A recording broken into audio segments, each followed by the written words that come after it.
If you're listening, you're a member of the Road Gang because this is Road Gang Radio. Saddle up. We're wasting sun. It's Jimmy Mack. It's Lindsay Lawler. It's New Orleans. It's Nashville. A show about making a living. A show about making a life. It's the biggest... Is that a fat joke? And the best collection of voices in trucking, transportation, and travel. Not only in this world, but beyond. We're looking at you, Zebulon 5. Let's turn this sucker over. I think that's your cue, Phone Master Dre. Oh, it is. The sun is up, and so are we at the House of DAT Guy, also known as Brad Bentley's Stopping Grounds, Passport Studios, with your host, Jimmy Mack, but he's also got someone creeping in the corners. We'll get to the guy creeping in the corner in a second. Speaking of creeping in the corners, our good friend Brad Bentley was more than just a fly on the wall last night at the Hiring Our Heroes Awards Gala. We want to give a big shout out to Werner. They, by the way, took on Geo Aerospace and J.P. Morgan Chase as the nominees for the Lee Anderson Veteran and Military Spouse Employment Award finalists. Of course, it's self-explanatory. Who are the folks that best take care of military spouses and make sure that they actually have the employment and all the necessities they in fact need. And it turns out that even up against big boys like GE Aerospace and JP Morgan Chase, it turns out that they in fact were given the award last night. So a big old congratulations to our friends and folks over there. But, Dre, by the way, do me a favor. Somebody's trying to get into the chat. I got some other stuff I want to read here. Would you allow Mr. Croke into the chat while we get to all of this kind of groovy stuff? I'll do that right now. I'll take care of it, Dre. I'll do that. Oh, okay, because it's not asking me. Yeah, it's asking me if I in fact will do it. Hey, guys, good morning. Before we actually get to Dean being here, lean and mean and on the scene, all this newfangled technology makes things really spectacular, but sometimes it makes things distracting. Dig this. Officials from Maine's largest healthcare provider have apologized for sending their condolences to hundreds of people who also happen to be still alive.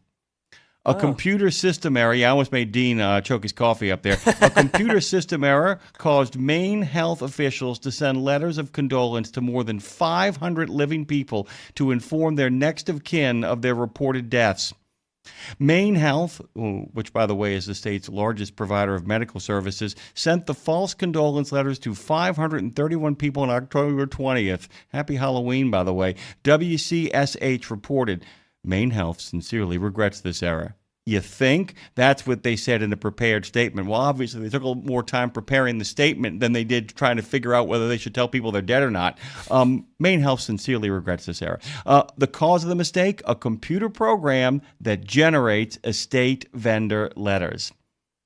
A computer program that generates estate vendor letters. By the way, it was about money, so they couldn't wait to fire those letters off. That's what ABC News reported. No medical records listed any of the individuals as dead, and the computer program has since been corrected to prevent future occurrences. By corrected, I think they mean Grady's corrected from The Shining. I corrected her. I took the computer program out in the middle of a highway and threw it out there. Yeah. What in the name of sweet mother of pearl? Maine Health is a non-profit healthcare provider that operates a level 1 trauma center. Oh, I have faith in that. And 8 other hospitals, according to NBC News. It employs more than 20,000 people in Maine and New Hampshire. It was their main concern, man. Come on. I'm going to mainline this conversation right back into you. Here's who we know for certain is alive and well, and that, of course, is DAT's Dean Croke. How are you, my friend?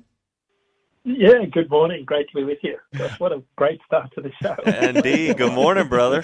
By the way, we hope everybody's out there losing their heart on iHeart, has the audacity to listen on Odyssey, is yakking it up on YouTube. As a matter of fact, a whole bunch of folks are yakking it up on YouTube, including BB the King, our good friend Trucker Bosun. Shout out to you for the 10 spot. Our good friend Marshall Platter. Shout out to you for the 10 spot. Our good friend Joe J. Shout out to you for the 5 spot. Chowder is out there. Brad Bentley is out there. James Billingsley is out there in Oklahoma. Lots of stuff. The Nobles, of course, has always made their appearance and told the family good morning. Great to have you guys. Lovey and Earl, 504. This is Road Gang Radio. Girl. The greatest transpo show in the known universe. And yes, it's even better than the one on Zebulon 5 with Dr. Philostratus, the proctologist of space trucking. This here is the action, and you can be a part of it at 615-292-6366. 615-292 Croke, Nemo. Nemo. Oh, okay. Hit that digital reality. Dean, how are you doing? What are you doing? Where are you right now? Still in Boston. Still haven't travelled for a couple of weeks, even though it's conference season.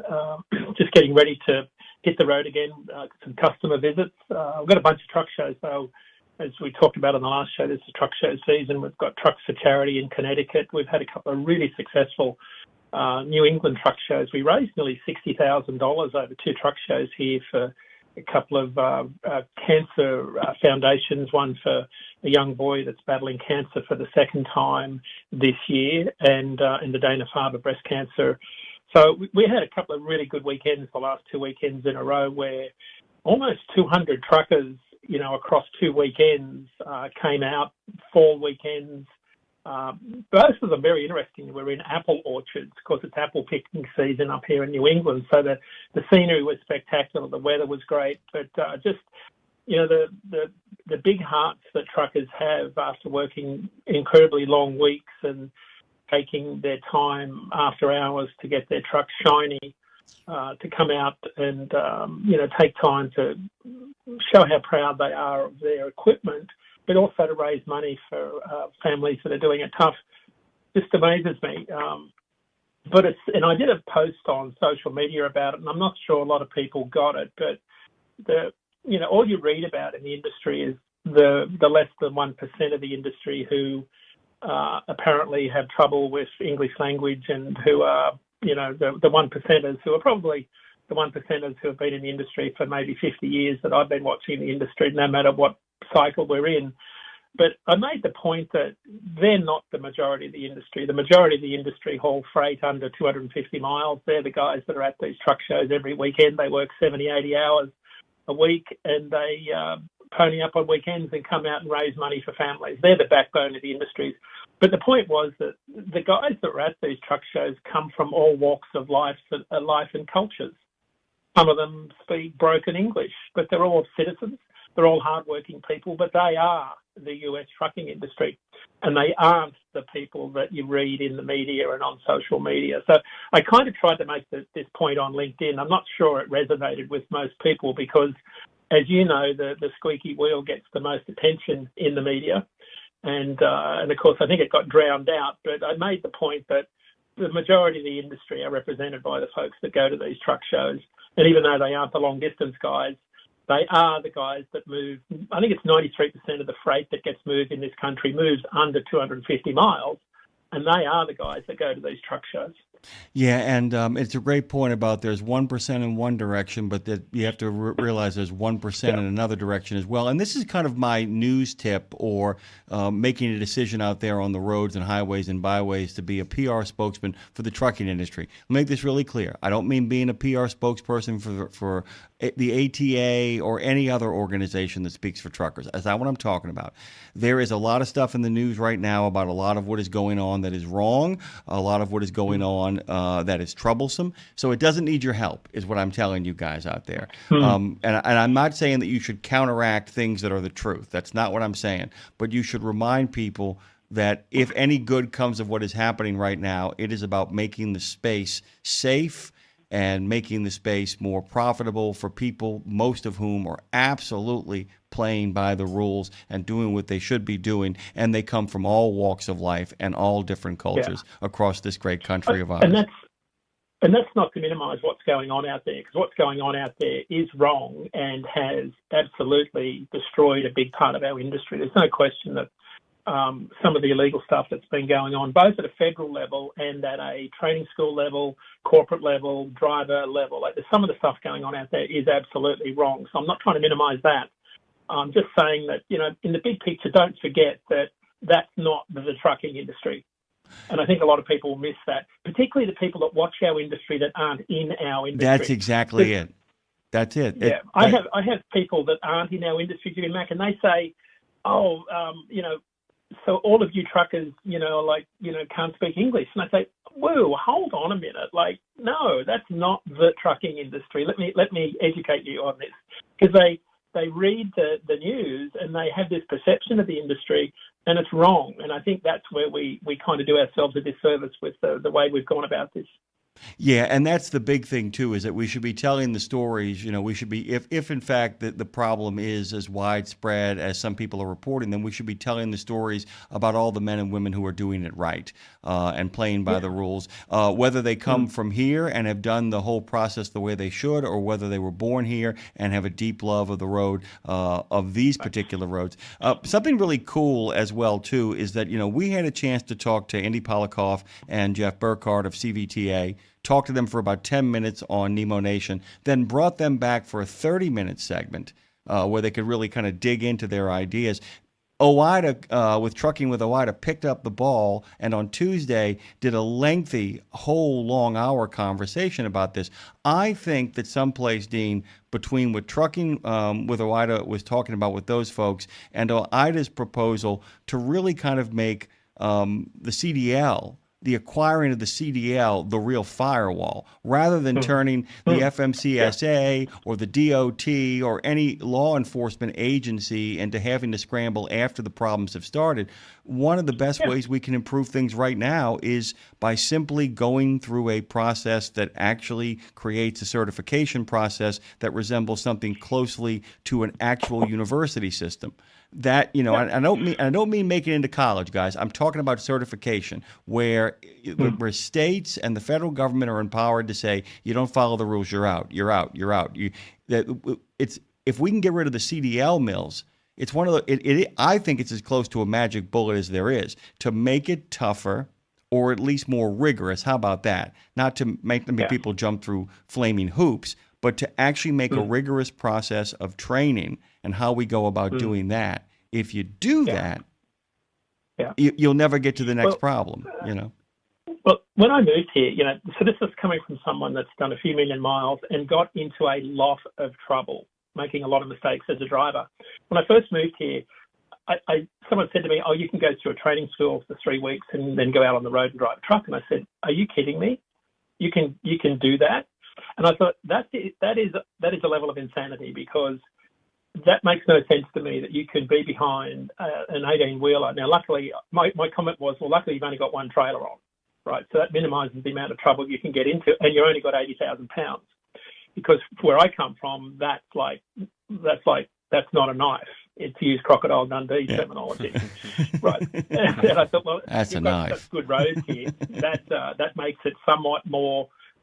It makes it easier to get by because you've got such great roads here. And I thought that's nuts, because you can get into so much trouble here with so little experience. And I think, and you've heard me say this before, and I'll say it again, the fact that some companies actively discourage drivers from having, I think, one of the most important safety tools in their toolbox, which is a CB radio, is where the rot starts. Because if you think about what makes a trucker, what's one of the most important things you've got to have, other than training, it's connectivity with your outside world.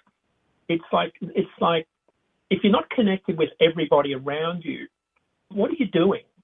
Like, how do you stay safe? And particularly as we come into winter, that's just one example. But I know a lot of people out there that's companies where they say it's a distraction. Well, who are you putting in a cab where that's a level of distraction?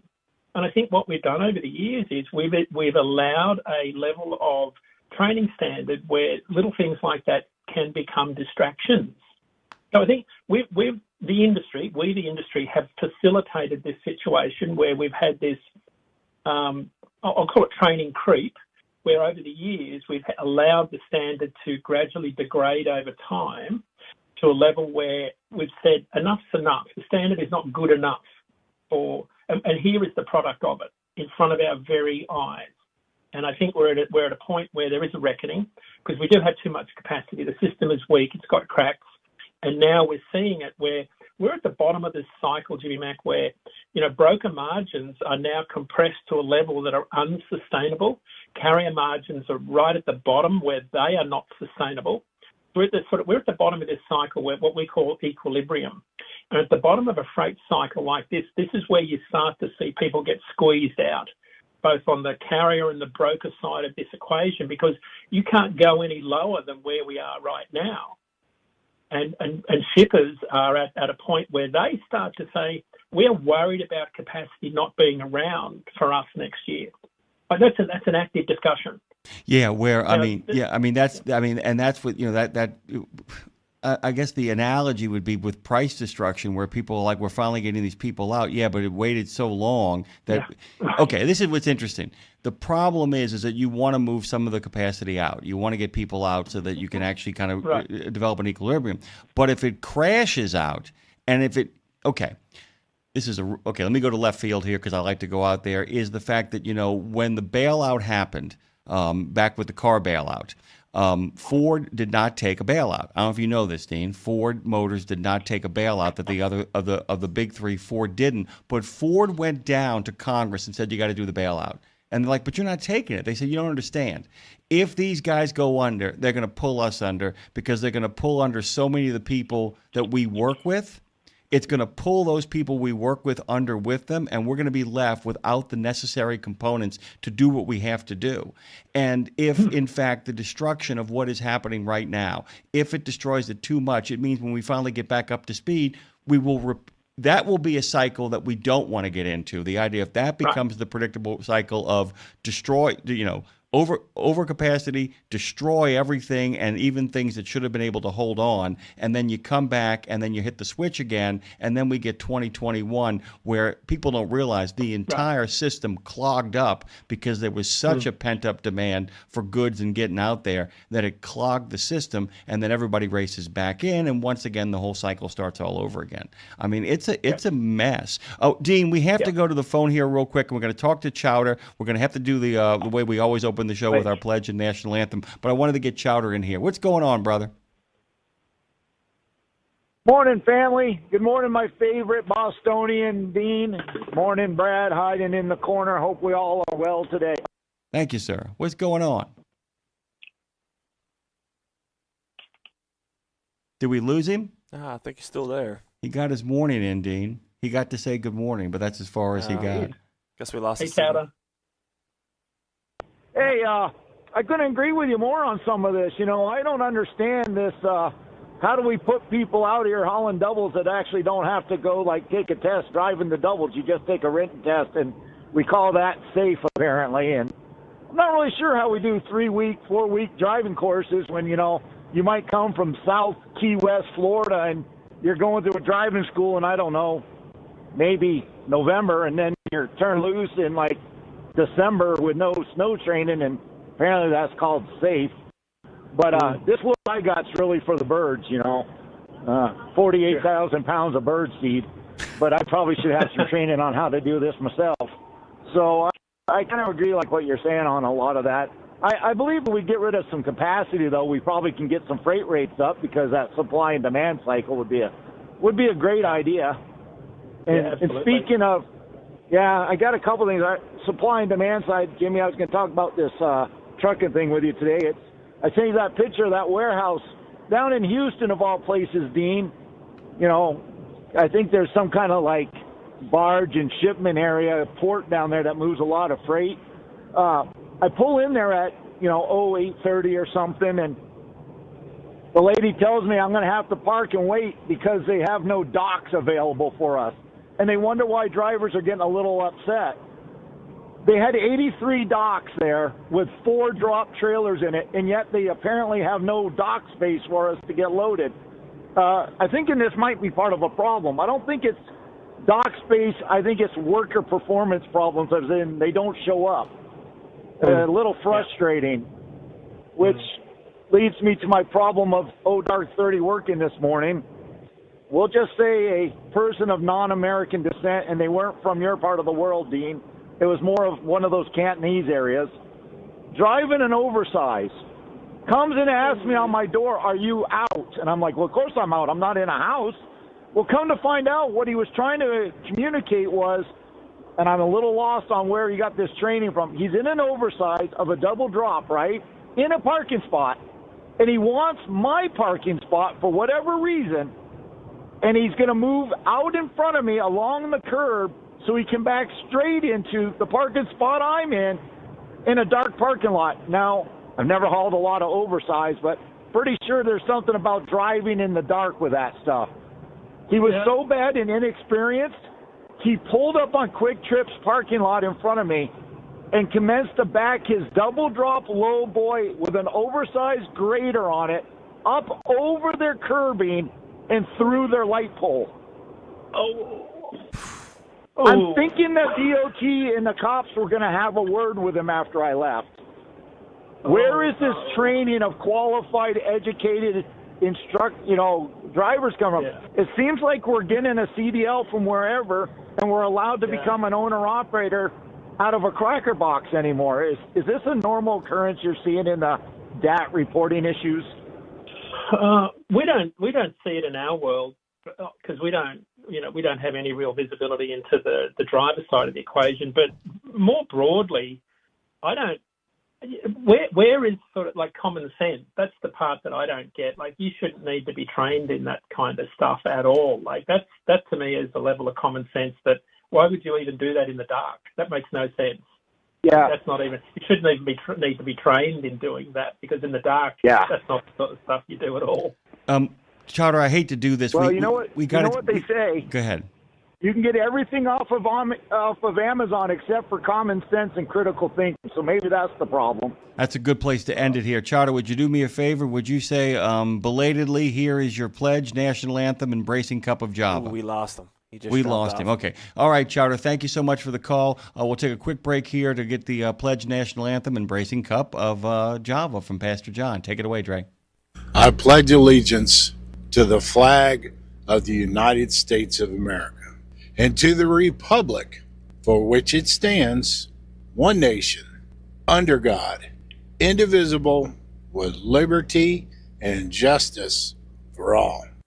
Oh, say, can you see by the dawn's early light what so proudly we hailed at the twilight's last gleaming, whose broad stripes and bright stars through the perilous fight o'er the ramparts we watched were so gallantly streaming, and the rockets rocked alive, the bombs bursting in air gave proof through the night that our flag was still there.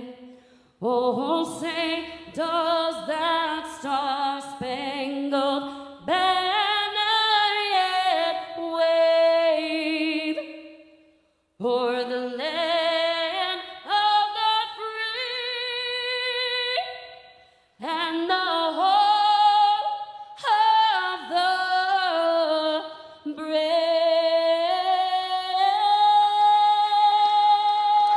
It's a good time for a cup of Java with Pastor John, brought to you by the Bennett family of companies. It's Thursday. Good morning. Romans 12:1 says, I appeal to you, therefore, brothers, by the mercies of God, watch this, to present your bodies as a living sacrifice, holy and acceptable to God, which is your spiritual worship. And now notice what Paul is telling them. He says, I'm begging you, I'm pleading you, give God all of you. And when you give God all of you, he said, God will use every part of you. So my brothers and sisters, as an encouragement to you today, make sure that you released every part of you to God so that God can take what you released and use it for his glory. God bless you, brothers and sisters. Be safe in your journey. Java with Pastor John is brought to you by the Bennett family of companies. Visit drive4bme.com. Drive4bme.com to learn more about the Bennett values and opportunities for drivers just like you. One of the things that the pastor is kind of referring to is making yourself a space. Making yourself, I don't mean making yourself a space by creating space, but actually turning yourself into a space to be able, I would say, to contemplate the world around you. We all know about the UPS tragedy in Louisville. The crash occurred around 5:15 p.m. on Tuesday, November 4th, shortly after a UPS cargo plane took off from Louisville's Muhammad Ali International Airport in Kentucky. And all of that, by the way, was caught on a driver's dash cam, and you can see that over on CDL Life. There's nothing gruesome about it. It's just the explosion, but it is terrifying. You've been warned. At least 9 people died as a result of the crash of Wednesday morning. 10 others are hospitalized, including 2 people listed in critical condition. We'll get more information as it goes along. I'm not going to speculate, nor should you. There's a reason why the people who are actually in charge of those investigations take their time. That's one of those things where you want to make sure you get everything right. What we think we know when we hear about an accident and what really happened are often not the same thing. So I would tell you guys just to allow space for cooler heads to prevail as this goes on. Dean, I'm going to tell you this right now, though. I have, as you know, I have some contacts in law enforcement, and I have been told that if the shutdown doesn't come to an end sooner rather than later, there is talk among the air traffic controllers who are overextended, exhausted, and not being paid, that there may be a very unmerry Christmas and at least a very disruptive Thanksgiving in our future, because that doesn't just impact all those vacation travelers. The amount of cargo planes that affects, the amount of people who make their living by driving into airports and picking up stuff from airports are going to be deeply affected if this goes on any longer. We live in interesting times, do we not, Mr. Croke?